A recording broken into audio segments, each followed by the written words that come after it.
Ya. Seorang tabi'in, Pak, namanya Amir bin Abdu Qais. Amir bin Abdu Qais ini seorang tabi'in. Padahal beliau hidupnya itu ngalami zaman Nabi Muhammad. Tapi karena nggak ketemu, Pak, maka tetap dianggap tabi'in ya. Seperti Uwais Al-Qarni itu ya, orang Yaman itu.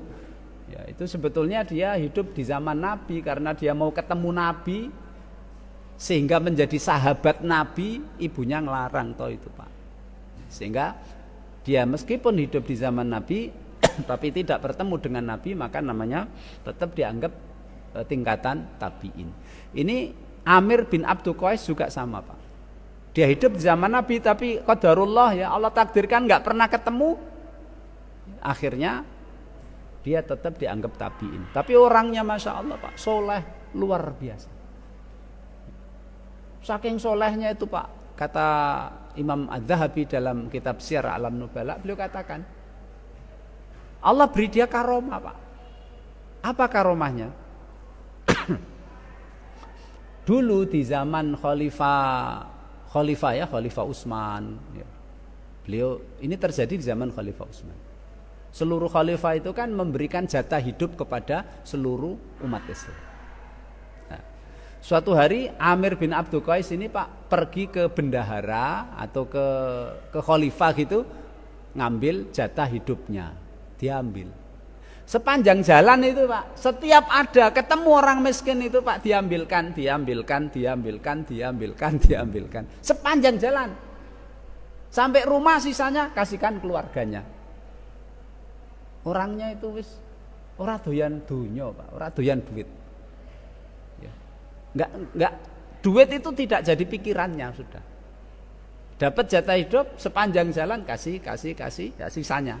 Nanti dikasihkan keluarganya. Tapi jangan ditiru, Pak ya. Jangan ditiru ya.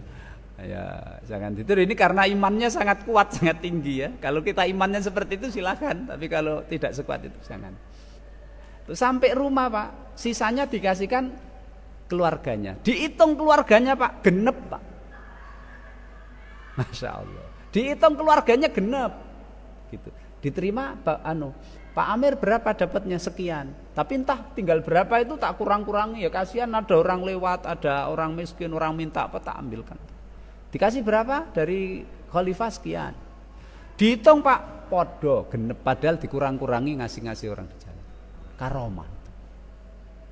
Nah, beliau mengatakan ini satu kata beliau, Pak ya, sangat menyentuh. Ajibtu lil jannati nama tolibuha wa ajibtu lin nari nama haribuha. Saya itu heran. Yang namanya surga, aku itu heran. Surga kan penuh dengan kenikmatan, akan kekal abadi selama-lamanya. Kenapa orang yang mengharap masuk surga? Kenapa orang yang mencari dan berusaha ingin masuk surga? Nek bengi kok ya turu.